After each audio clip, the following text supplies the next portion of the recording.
Hey there, my name is Sarah. This is a sermon that I'm going to preach on Sunday on Zoom for our church here in Cheltenham Network Church, and it's Mother's Day, and I'm going to, this is a backup basically in case it goes wrong or in case you can't get onto the Zoom and stuff. So this is what I'm going to preach, but I'm going to start by doing our readings.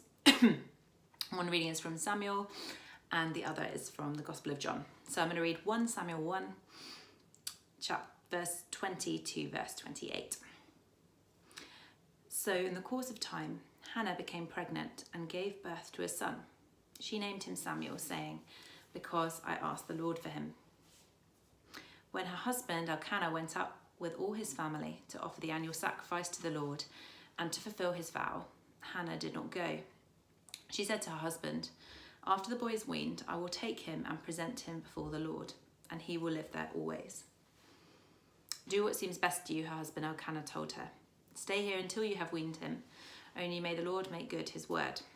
So the woman stayed at home and nursed her son until she had weaned him. After he was weaned, she took the boy with her, young as he was, along with a 3-year-old bull, an ephah of flour and a skin of wine, and brought him to the house of the Lord at Shiloh.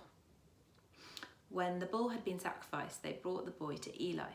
And she said to him, "Pardon me, my lord. As surely as you live, I am the woman who stood here beside you praying to the Lord. I prayed for this child, and the Lord has granted me what I asked of him. So now I give him to the Lord. For his whole life he shall be given over to the Lord." And he worshipped the Lord there. Our second reading is John chapter 19, verses 25 to 27.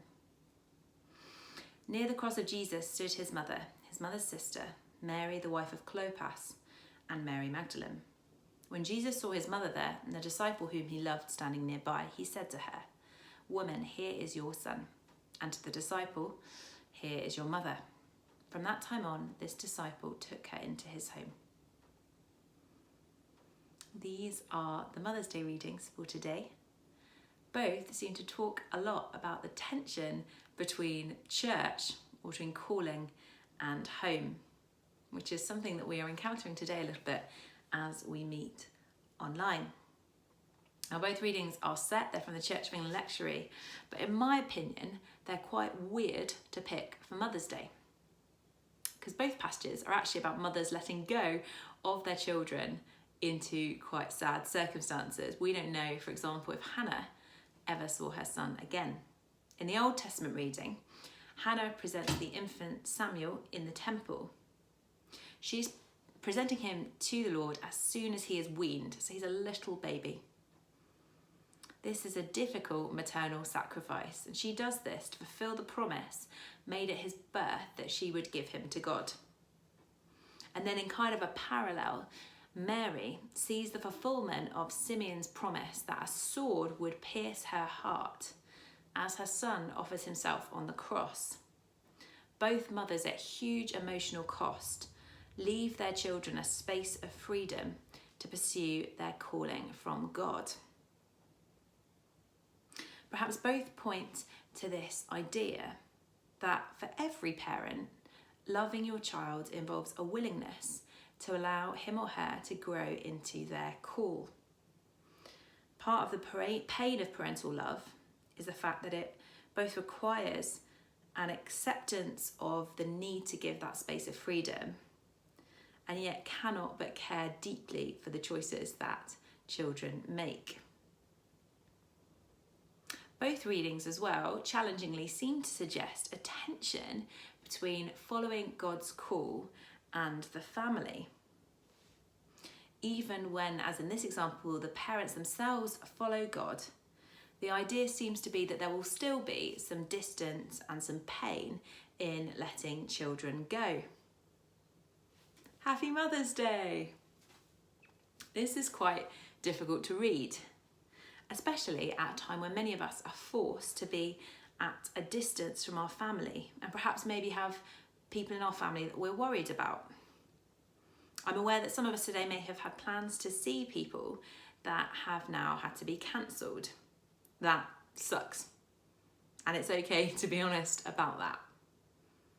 For others, relationships with family self-isolation or not, are always difficult. Whether due to bereavement or difficult relationships, Mothering Sunday can make many people want to climb back into bed and hide. But whatever situation you're in this Mothering Sunday, I think in the second reading there is actually an encouragement to make. I'll just read it again because it's short. When Jesus saw his mother there and the disciple whom he loved standing nearby, he said to her, "Woman, here is your son." And to the disciple, "Here is your mother." From that time on, this disciple took her into his home. Jesus, at the moment of his death, makes provision for his mother to be looked after, which I think shows something extraordinary about the expanse of the love of God. Even as Jesus is about to do this huge thing for the entire world, he is also looking out for the small, the simple relationship that he has with his mother. I think this has something to teach us at the moment. Even as we feel we are facing big challenges, there is power as well in the small actions of love that we give to those around us. The phone call to check in on someone, the silly game you play at home with your kids, the neighbour you check in on to make sure they have enough shopping. All of these things, the small, put us in the footsteps of Jesus as we try to follow him. But more than that, I think this action of Jesus says something. It points towards the type of community that is to come. The church is a place of family for many people, especially those who for whatever reason can't be close to their biological family, or for people who might have lost that biological family. We're pointed towards this throughout scripture, but I think it's really highlighted in John chapter 1 verses 12 to 13, which says, "Yet to all who did receive him," Jesus, "all who believed in his name, he gave the right to become children of God.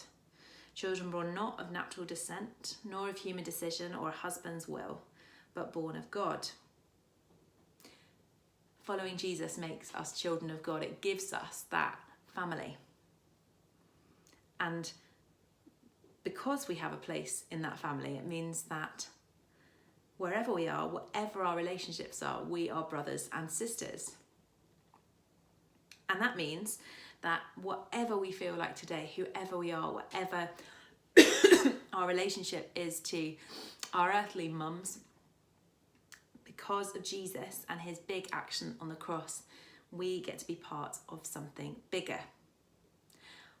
I think mothering is a really interesting thing because I think, my biological mum is great. She did a great job of being my mum. But actually there are a lot of people in my life who have offered mothering. Some people when I was at university who would invite me around for dinner, or the person who gives me advice if I have questions. And I think it's important on days like Mothering Sunday to honour those people as well. And maybe if there's someone in your life who, if you've already sent a card to your mum, or you're going to do it after the service because you forgot, maybe it's the time to send a text or a call to those other people as well and just check in with how they're doing. And it's encouraging as we meet together today, that a reminder that we are in community. My prayer for us as CNC, as we have to go viral for a while, is that we get to experience what it is to be family in a new way. And maybe there are people who are watching or listening to this who aren't part of a church community, or maybe don't feel like they can. Firstly, you absolutely are welcome to join us. My hope is that you would feel welcome to be part of the family here in this virtual season as well, whether that's for a while your church is closed, or whether it's for the long term if you've never explored the idea of faith before and you're quite bored and now seems like the time. I would love you to get involved, and we're running a virtual alpha on Monday, and that might be a really good time to explore some of those questions of Jesus if you are looking to think about big questions of life and you're wanting a way to do that. That's very possible. We're going to have info for that all over our website. But I'm going to finish with a prayer for us now as we finish our first virtual Sunday and as we kind of go into Mother's Day, perhaps quite an unusual time of Mother's Day. Lord, thank you so much for these examples of mothers in the Bible who gave this freedom to their children to follow you. I pray for all of us today, however we are feeling this Mother's Day, that you would just remind us of the family that we are part of, and that you would help us as we live through this week to offer that family welcome to those that we encounter, whether that's online or in person. Amen. Amen.